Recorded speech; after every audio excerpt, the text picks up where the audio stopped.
Max Freedon-Long was a man who came to Hawaii in the early 1900s and was fascinated with the place. Came and lived and worked as a teacher for 5 years, or a certain number of years, and then stayed on with a photography business for a while in Honolulu, and tried to find out as much of the culture as he could. He was very fascinated with it. Finally, after he left, about another 5 years after he left the islands, because there were no, at that time, it was against the law to be or to be called a kahuna, or to call oneself a kahuna. This was a time of the territory. This was a time when a lot of parts of the culture were highly suppressed. In Max Long's own writings, he never once says that he met anyone who was a kahuna. He does talk about a psychic that he met in Honolulu, but he never met a kahuna. So he was trying to piece together the stories that he heard and the knowledge that he could get, and he finally realized that the knowledge had to be in the language, which was an extremely good inspiration, because that's where it is. However, since he really didn't understand or have an opportunity, I'm not going to blame the person, he didn't have an opportunity to really learn about Hawaiian culture. That was not the best time for it. He did his best to piece things together, and he took some ideas from other cultures, Indian culture, the new science of psychology at the time, and put together a system. And he was using, one of the words he was using was aumakua, and that happened to be a good choice for what he called or thought of as the spiritual part of a person. And that is one of the meanings. Aumakua has a number of different meanings, and that's one of them. It can also be a guardian spirit. It can also be an ancestral spirit, or the personal spirit of a person. So, and he had 3 parts, which is also accurate, at least with some of the traditions in Hawaii. But his idea was that these were 3 separate spirits. Curiously enough, this is very close to a Mongolian idea, and close to some ideas that we find in Egypt. Now, Max Long was familiar with some of the cultures of Egypt.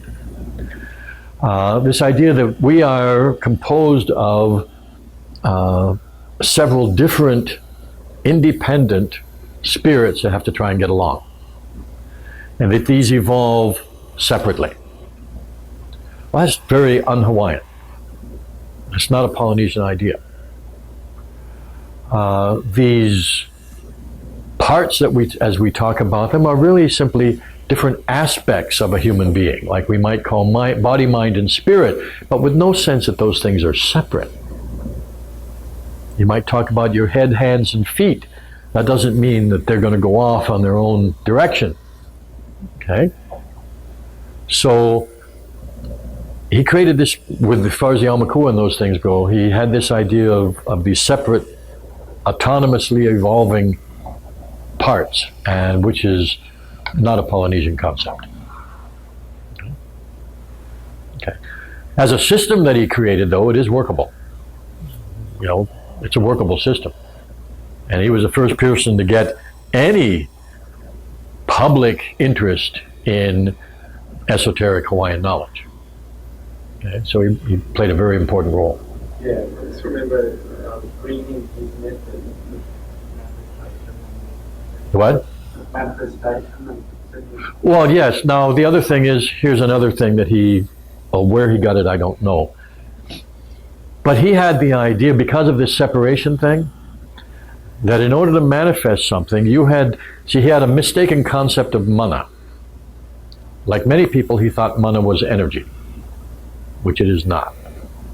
So he had this idea that you had to build up and store mana in your body, and build it up in such a way and then send it to your higher self, so your higher self could manifest something. That was his concept. Well, in that whole process, you got to realize what a person is doing is focusing on what they want. That's just a kind of elaborate way to do it, but it's essentially focusing on what they want. And when you focus well enough on what you want, you're going to get manifestation. Because people manifest without going through that process. Right? People manifest without even thinking of a process at all, actually. Right? So we have to look at the whole range of what human beings do. So anyway, this was a Max Long idea, that you had to do this kind of thing. Again, not Hawaiian. What's that?